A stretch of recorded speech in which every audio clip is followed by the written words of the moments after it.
کیا آج بھی امت متحد ہو سکتی ہے؟ کہیں گے آپ کہ یہ تو نہیں ہو سکتا.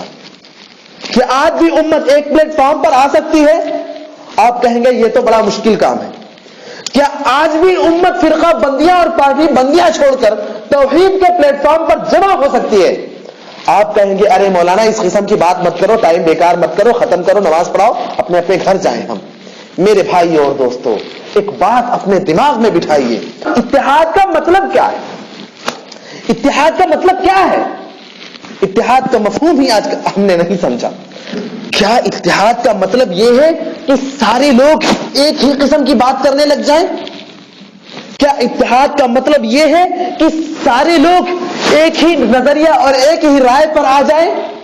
کیا اتحاد کا مطلب یہ ہے کہ سارے لوگ ایک ہی کلر والے ہو جائیں، ایک ہی قسم کی بات چیت کرنے والے ہو جائیں، ایک ہی طرح کا لباس پہننے والے ہو جائیں؟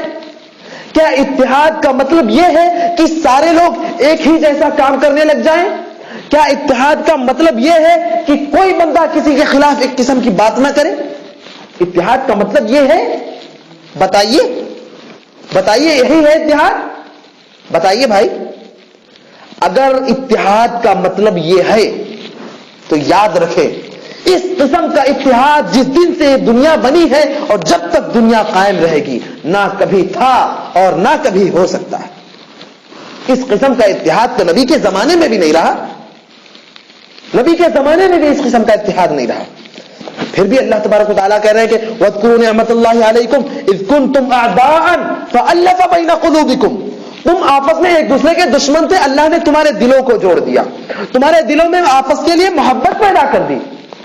رائے کے اختلاف کے ساتھ، رنگ و نسل کے اختلاف کے ساتھ، باتوں کے اختلاف کے ساتھ، کاموں کے اختلاف کے ساتھ آپس میں محبت قائم رکھنا. مثل المؤمن، یہی ہے اتحاد، یہی اتحاد ہے. ایک کہہ رہا ہے کچھ اور، دوسرا کہہ رہا ہے کچھ اور، تیسرا کہہ رہا ہے کچھ اور، لیکن سب آپس میں ایسے ہیں کہ اگر کسی کو کانٹا چبھ جائے تو سب ایک کی طرف جھک جائیں گے، ارے کانٹا چبھ گیا. اوہو، اتحاد قائم کرنا چاہیے. اور اتحاد یہ ہے کہ باہمی مسلکی اختلاف کے ساتھ ساتھ، گھریلو اختلاف کے ساتھ ساتھ، رنگ و نسل کے اختلاف کے ساتھ ساتھ، زبانوں کے اختلاف کے ساتھ ساتھ، لباس کے اختلاف کے ساتھ ساتھ، نظریات کے اختلاف کے ساتھ ساتھ، رائے کے اختلاف کے ساتھ ساتھ آپس میں ایک دوسرے کے لیے محبت کا جذبہ رکھیں. یہی اصل اتحاد ہے. اور یہ اتحاد پیارے نبی کے زمانے میں تھا. پیارے نبی نے اسی اتحاد کی بات کہی ہے اور اسی اتحاد پر آج ہمیں متحد ہونا ہے. توحید کے پلیٹ فارم پر آج ہم کو جمع ہونا ہے.